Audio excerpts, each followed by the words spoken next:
Bismillahirrahmanirrahim. Assalamualaikum warahmatullahi wabarakatuh. Saya Khansafila At-Taqi, mahasiswa baru Fakultas Ilmu Tarbiyah dan Keguruan, Program Studi Pendidikan Bahasa Arab UIN Maulana Malik Ibrahim Malang. Di sini saya akan membahas tentang eksistensi agama dan sains pada masa pandemi COVID-19. Seperti yang kita tahu, akhir-akhir ini perhatian masyarakat tertuju pada COVID-19 yang mana telah mewabah di hampir seluruh negara di dunia. Virus ini pertama kali muncul di kota Wuhan, Cina pada akhir tahun 2019. Virus ini memberikan dampak yang luar biasa bagi masyarakat, baik dalam sektor ekonomi, pendidikan, politik, dan lain sebagainya. Beberapa negara pun mulai mengambil kebijakan dalam menanggulangi virus COVID-19 ini.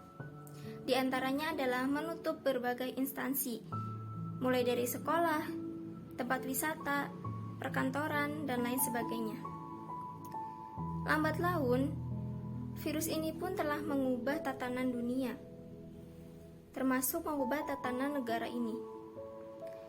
Sistem pembelajaran yang dulunya luring ataupun offline, sekarang menjadi daring atau online. Kemudian, tersebarnya work from home atau bekerja di dalam rumah. Kemudian masyarakat semakin memprioritaskan tentang kehigienisan. Selain itu, terdapat pembatasan jalan baik antar kota maupun antar negara. Kemudian, masyarakat pun semakin mengurangi mobilitasnya demi menanggulangi pencegahan penularan COVID-19 ini. Bahkan, kegiatan ibadah di tempat ibadah pun dihentikan, seperti masjid, gereja, kelenteng, maupun yang lainnya. Hal ini kemudian menimbulkan banyak pro dan kontra dari kalangan masyarakat, khususnya tokoh agama dan saintis. Seperti yang kita tahu, otoritas keagamaan telah memberikan pemahaman agama yang baik dan benar.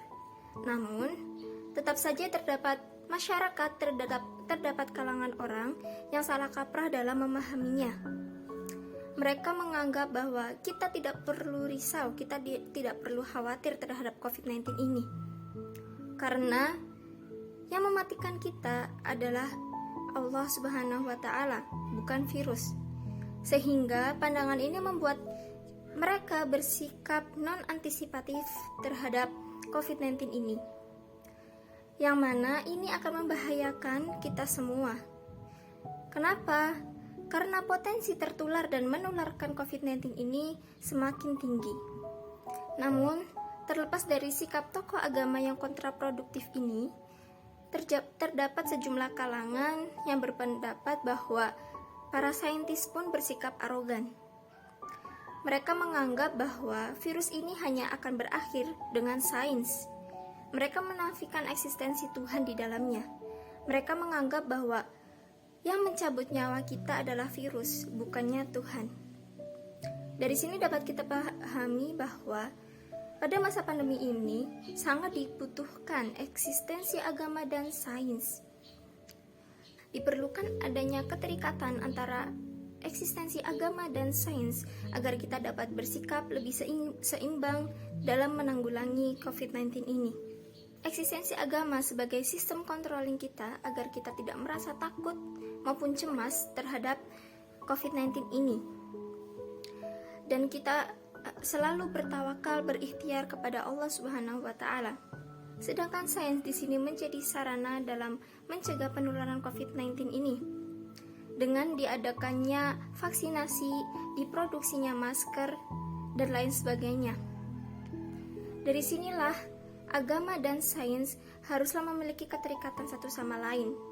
Kita sebagai warga beragama haruslah bersikap tenang dan tidak takut dengan wabah ini, dengan selalu berdoa kepada Allah Subhanahu wa Ta'ala. Namun, berdoa saja tidak cukup. Kita perlu berikhtiar. Dengan apa ikhtiar itu? Dengan mematuhi protokol kesehatan yang ada. Kemudian, dengan selalu memakai masker, mematuhi protokol kesehatan, melakukan vaksinasi, dan lain sebagainya. Setelah berikhtiar, barulah kita terus-menerus bertawakal kepada Allah. Dari sinilah Ketika agama dan sains disatupadankan, maka kita dapat menanggulangi COVID-19 dengan baik.